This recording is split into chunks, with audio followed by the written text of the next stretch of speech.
It's tasty. But we're talking about the YouTube purge.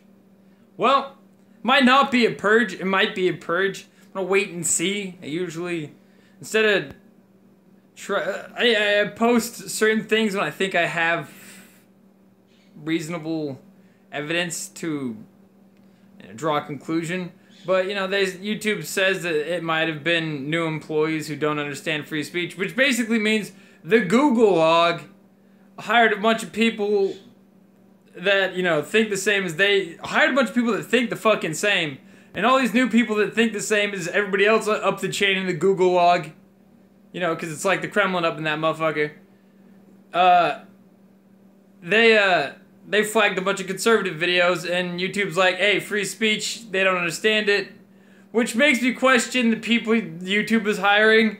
Why is YouTube hiring people that don't understand free speech? Are they not hearing, like, maybe if they're in a different country that doesn't have free speech laws, you know, they have to be explained deeper, but that would maybe affect more people than one side of an issue, so it appears that they hired people of a certain political bent who went on a witch hunt.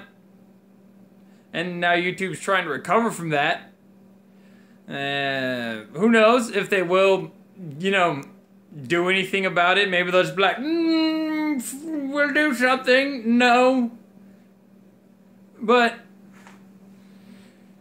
we're going to talk about free speech and why even, like, those tinfoil hat... Look, there's two prongs to it. Is like right-wing, you know... like, Sargon of Akkad type, what the hell? Let's knock something over. Sargon of Akkad types, and then there was the people who were going, like, that latest, like, the Sandy Hook is fake type motherfuckers. The thing is, that these free speech, like, it's important to listen to Sargon of Akkad because he's not that harmful, while I view him as, like, infotainment, like, it's light information, mostly entertainment, is pretty decent, and, like, he doesn't advocate, tries not to add to the fuckery, the pile of fuck that can be the internet sometimes. And, I forgot what the other part of this example was. Oh yeah, the tinfoil hat, like, what are they called? Crisis actors people? Like, come on. You serious? This is why you want to have people talk to you in the fullest. Because when you find out that these crisis actors be like, I seen it on a Facebook picture, man. You're like, yeah, exactly. Facebook infographics. Right. But I watched it. Watched it on this one video called The Earth is Flat.org. NASA's fake. The thing is that these people will talk about their point, and when you figure out, you can figure out they're full of shit by letting them talk about their point. It's pretty easy, actually. You drag them in the deep waters. It's like what happened to what's his name? Milo Yiannopoulos. I think that was actually the real pronunciation of his name. Shit. When, you know, you get drug into the deep end, sometimes you can't swim because you haven't, you know, people haven't drug you there before and you haven't really thought about these things, and that's when you figure out how full of shit people are, when you get them into the deep waters, and they can't use these fucking sound bites that they grabbed. Like, I read the CNN headline, and that informed my entire opinion. It's like, yeah, you drag people that form opinions off of headlines, infographics on Facebook, you know, partial fragments of information. They can, you know, dance around for a little while, depending on how good they are at talking. But when you drag them down, like, I know a lot of people that don't research stuff, and it also depends on how exacting you're being. I'm not very exacting with people in debates. I just like, yeah, sounds good. And, depending on how exacting you're being, you can either like greatly inflame the person in disproving what they say, or prove to themselves what they're saying is false. I forget where the fuck I was going with this. When you're debating with your friends, like being exact, like how much you want to piss them off plays into a part of it. And but I think it's hilarious that people don't accept just statistics as what they are, numbers. They think that you're impugning them somehow when you're talking politics. Like, no, I read laws and statistics and stuff, and then I formed an opinion. They get all offended because they didn't do any of that, and this is all reaction. And so when you offend somebody, they're gonna react to, you know, you talking to them about their reaction. But let's get back into the YouTube banning, because we're just in the weeds right now. These are the people that are, you know, banning people on YouTube. It's similar. They're two heads of the same coin.